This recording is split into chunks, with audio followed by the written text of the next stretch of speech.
The second type is on the basis of position in plant body. So on the basis of a position in the plant body, usually there are three types. One is apical meristem, number two is intercalary meristem, and number three is lateral meristem. Depending upon the position in the plant body, we will discuss one by one. So let us first discuss this apical meristem. From the name itself, it is clear that this meristem is present in the apical portions of stem, that is shoot apex, apical portion of the root, that is root apex, leaf apex. It is always present in the apical portion. That means it is present in the shoot apex, root apex, leaf apex, and its main function is to increase the height of the plant body. That is why this apical meristem is always known as a growing point. It is known as growing point because due to this apical meristem, the growth of the plant body takes place. Now this apical meristem, it may be present in the shoot apex or it may be present in the root apex. But here we have to discuss what is the structure of the shoot apex and what is the structure of the root apex. Now if we diagrammatically we will draw it.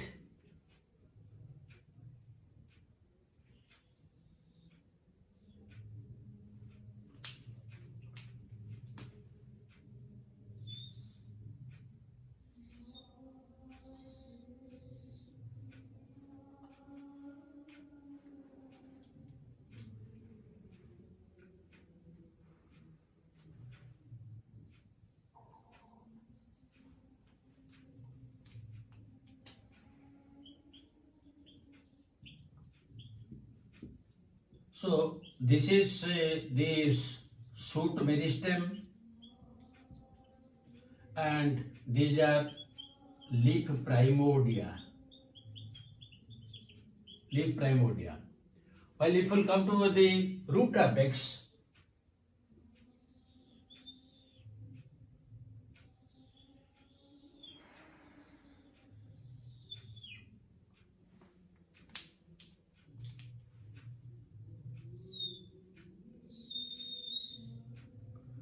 this is known as root cap. This is known as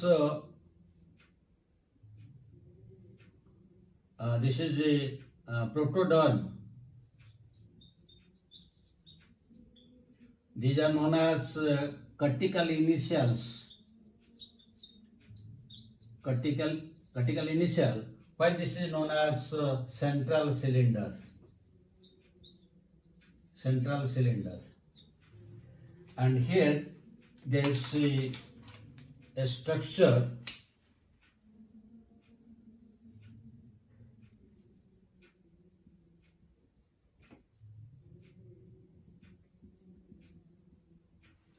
this is known as quiescent center.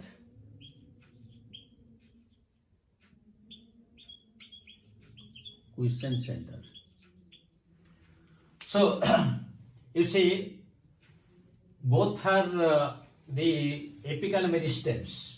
This is shoot apex and this is the root apex. Now see what is the difference between the two. Now if this will be the shoot apex and this will be the root apex, you see this shoot apex is terminal in position,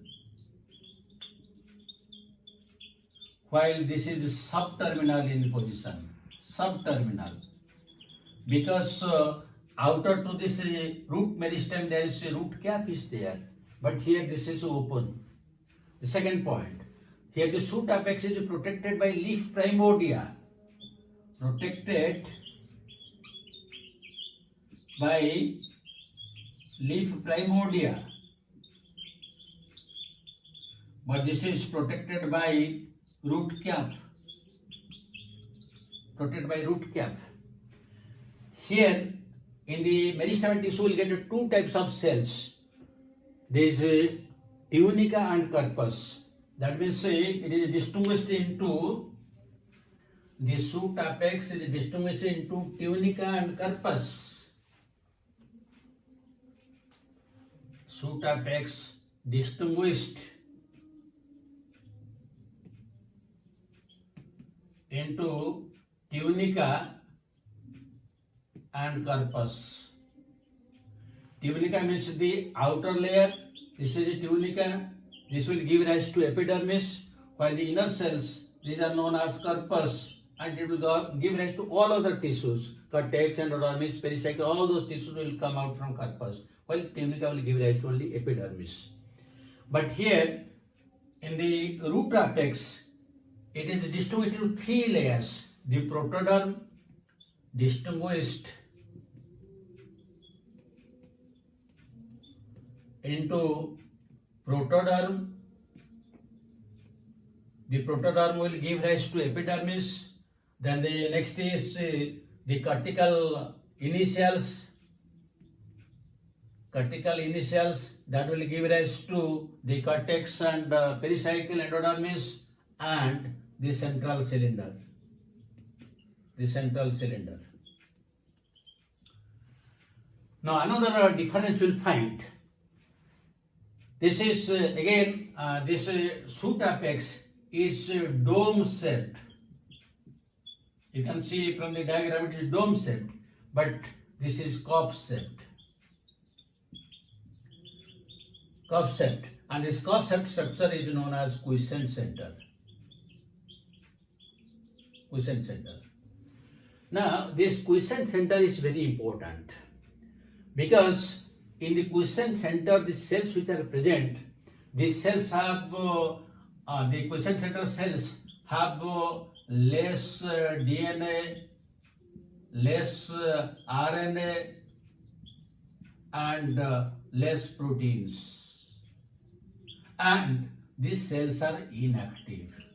These cells are inactive. That means cells of the quiescent center, they have less amount of DNA, RNA, protein, and it's inactive, you can tell.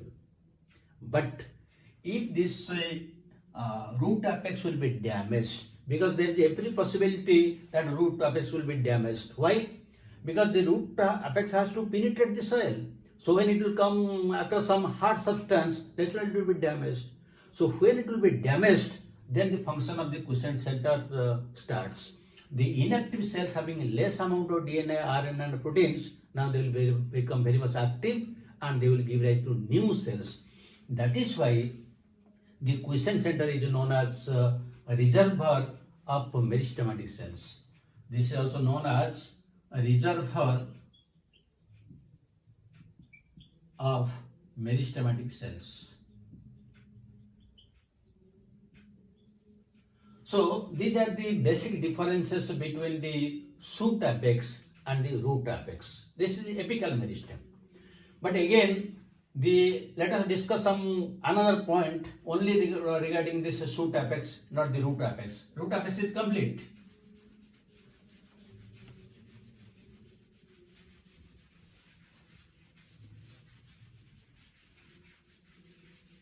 Now you think of only the shoot apex. You think of one tree. In the tree there are several branches are there. But some branches may remain always vegetative throughout their life cycle, while in some other branch a flower or influence may come out.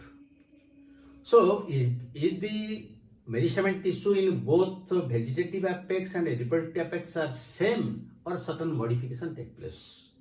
So the answer is, when the vegetative apex is modified to reproductive apex, there is certain modifications due to hormonal changes. So what are these modifications? Usually the tunica will be converted to flank. The name is flank, while the corpus it will be changed to summit. That means the flank is the outer part and summit is the inner part. That means the name tunica and corpus are now changed to flank and summit in case of a reproductive apex. That means when the shoot apex is converted to reproductive apex, now the name changed flank and inner. Now the flank, it will give rise to the outer sepals and petals, while the summit will give rise to inner stamens and carpels. That means the summit will give rise to the reproductive parts of the flower, that is stamens and carpels, while the flank part, the outer part, will give rise to the accessory holes, that is the sepals and petals. That means the name changes. This tunica and corpus name change to flank and summit. So this is all about the apical meristem. There is some difference between the shoot apex and the root apex. In the shoot apex also, there is some changes when it is vegetative and when it is converted to reproductive. And the main function of this apical meristem is to increase in height. That is why it is known as growing point. Now let us discuss the second one. That is intercalary meristem. So on the basis of their position, we have discussed there is three types: apical, intercalary, and lateral meristem. Already we have discussed the apical meristem. Now the second one is intercalary meristem. Now from the position again, you think what is the position? Intercalary means it is intercalated between two permanent tissues. That means you can tell present between permanent tissues, and usually where it is present, it is usually present above nodes in grasses, below nodes in mint, and in the node in equigetum. Is it a tophyte? So usually it is present either above or below the nodes. So where it is again, already we have discussed the present above nodes or below the nodes, that means it is present in nodal portions. That means suppose this is a plant body and this is the apical meristem, and these are the different nodes. So this is the apical meristem. So the intercalary meristem is present here in the nodal regions. So what is the main function? Because from the nodal region a new leaf may come out or a new bud may come out. But where from this intercalary meristem arises? Because on either side there is permanent tissue. Again it is a primary meristem, it is not secondary meristem. So it comes out, it is the left out tissue of the apical meristem. That is when the apical meristem continues, it leaves some of the tissues in between, which functions as intercalary meristem. That means it is the left out tissue of apical meristem. Usually it is short-lived, and now what is its function? Let us see. As already I have told you, since it is present in between the permanent tissues and in the nodal region, due to activity of this, the internode length increases. So when the internode length increases, naturally the height of the plant increases. So one function is increase in length of internodes. Next, it gives rise to buds and leaves in the nodes. Gives rise to leaves and buds at nodes. Now, another important thing, listen very carefully. Suppose in a field, there are grasses, and it is an open field. The cattle will come and they will graze the grasses. So when the cattle will graze the grasses, what will happen? The apical meristem of grasses will be removed. Then again, how they will grow? We'll find that again after 3 to 4 months, the grass is again growing and again cattle are coming. But when there is no apical meristem, how the grass is growing again and again? It is due to the activity of intercalary meristem. That means see, grasses grow due to intercalary meristem. Due to intercalary meristem, even after grazing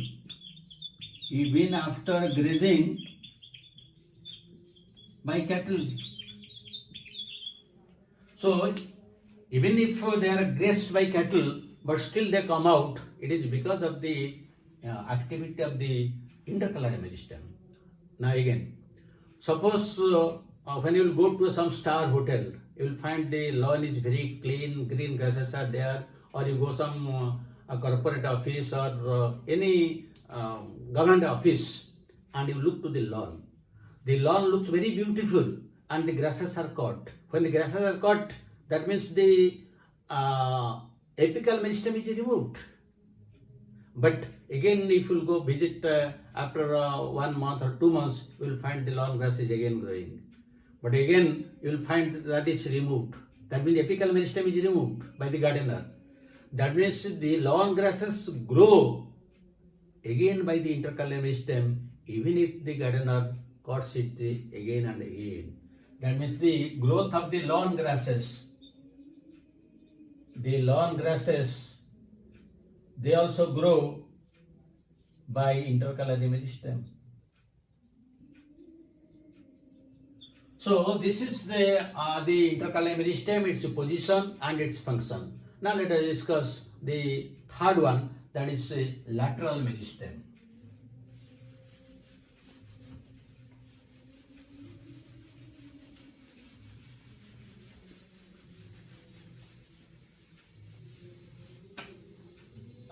So the third one is a lateral meristem. According to position, lateral meristem. So from the name again, it is very clear that it is present in the lateral positions. That means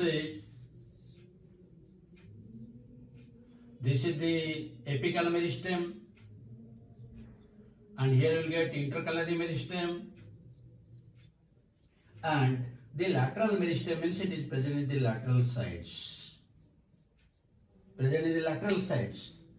That means the lateral meristem is present in the lateral sides of stem. Now, what are the examples of this lateral meristem and what is function? Now, if we come to the function, it increases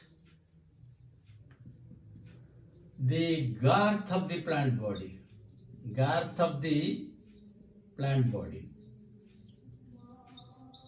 That means the girth of the plant body will increase due to secondary growth, and that is due to this lateral meristem. And you will come to the examples. The different examples, one is intrafascicular cambium. Intrafascicular cambium. And this is one example.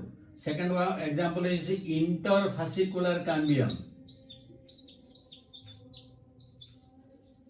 Now here some difference is there. Both are lateral meristems, but this intrafascicular cambium is primary lateral.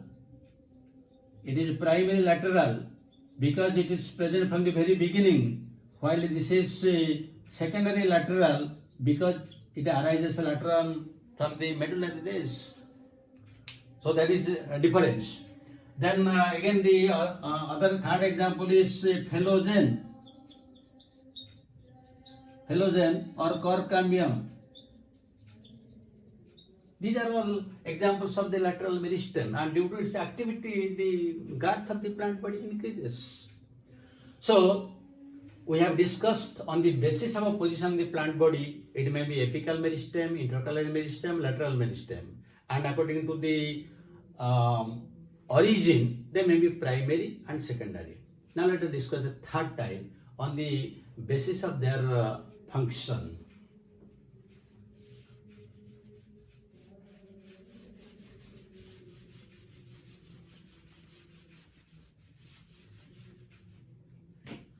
So on the basis of function in plant body, it is again of three types. It may be protoderm, number 2 procambium, and number 3 is ground meristem. According to function, because the protoderm, it gives rise to epidermis, the outermost part, while the procambium, it gives rise to pith and vascular tissues, while the ground meristem, it gives rise to cortex, endodermis, and pericycle. This is the basic difference between protoderm, procambium, and ground meristem. So, according to function, these are the three different types. So, these are the altogether we have discussed on the basis of origin 2 types, on the basis of position of the plant body 3 types, and on the basis of function also the 3 types. So, this is all about the different aspects of meristematic tissue, what are the characteristics, how they are classified, and what are the different types with all details we have discussed. So let us discuss one or two questions.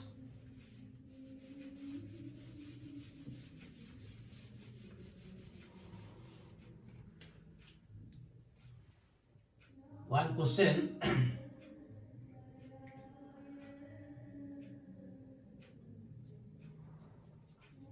Halogen arises as a result of differentiation, dedifferentiation, redifferentiation,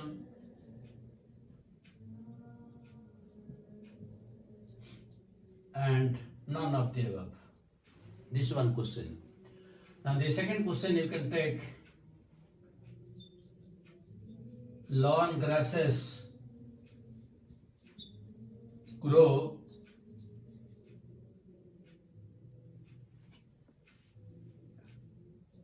due to activity of A, apical meristem, B, intercalary meristem, C, lateral meristem, D, none of the above. None of the above.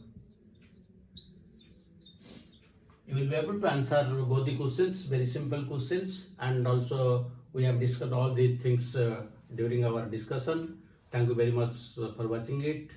God bless you. Have a good day.